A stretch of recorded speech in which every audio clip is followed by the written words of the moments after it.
ரொம்ப சந்தோஷமாக இருக்கு உங்களெலாம் இன்றைக்கி மீட் பண்ணுறது திரும்ப இன்னும் 1 வீக்குள்ளேயே.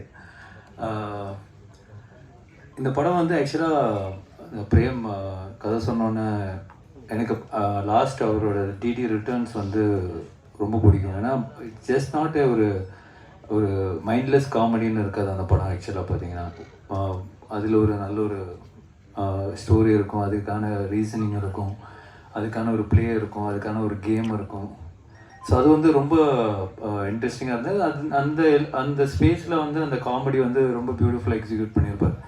ஸோ அதே மாதிரி பிரேம் வந்து இந்த கான்செப்ட் சொன்னோடனே ரொம்ப இன்ட்ரெஸ்டிங்காக இருந்தது. ஒரு படத்துக்குள்ளேயே தியேட்டரில் உள்ளே போய் அந்த படத்துக்குள்ளே அந்த கேரக்டர்ஸ் வந்து அந்த படத்துக்குள்ளே ட்ரான்ஸ்போர்ட் ஆகிடுறானுங்க. ஸோ அது வந்து ரொம்ப ஒரு நாவல் ஐடியா, ஒரு இன்ட்ரெஸ்டிங்கான ஐடியா. இதில் எப்படி ஒரு காமெடியும் சரி, அதில் ஹாரர் எலிமெண்ட் எப்படி கொண்டு வர போகிறாருன்னு ரொம்ப ஆர்வமாக இருந்தேன். பட் அந்த லைன் ஐடியா சொன்னதுக்கப்புறம் நான் அவர்கிட்ட சொன்னது, நீ கரெக்டாக பண்ணிட்டேன்னா இது சூப்பராக இருக்கும் ஆஸ் எ ஃபில்ம் அப்படின்னு. ஸோ கம்ப்ளீட்டாக பண்ணி முடித்த உடனே really like it. Santhanam sir கேட்டோடனே அவருக்கும் ரொம்ப பிடிச்சிருந்தது.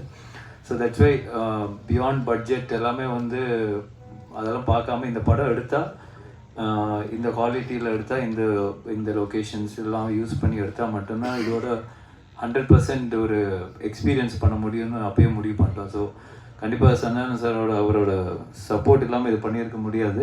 So I think full and full Santhanam வந்து இதில் வந்து உழைச்சி அவங்க பிரேம் கூட சேர்ந்து என்னெல்லாம் பெஸ்ட்டாக இதில் பண்ண முடியுமோ அவங்க 2 பேரும் சேர்ந்து பண்ணியிருக்காங்க. தட்ஸ் என்னோட இன்புட்லாம் ரொம்ப கம்மி தான். பட் தேர் எஃபர்ட் ஒரு லாஸ்ட் ஆல்மோஸ்ட் a year இந்த ப்ராஜெக்டில் தான் அவங்க 2 பேரும் ட்ராவல் ஆகிட்டுருக்காங்க. ஸோ கண்டிப்பாக இந்த படம் நல்லா வந்து இருக்குன்னு எல்லோரும் நம்புகிறோம். ஸோ இந்த 16th ரிலீஸ் ஆகும்போது நீங்களும் பார்ப்பீங்க. So definitely very happy as a ப்ரொடியூசராக இந்த படம் ப்ரொடியூஸ் பண்ணியிருக்கேன்னு ரொம்ப ஹாப்பியாக இருக்கேன்.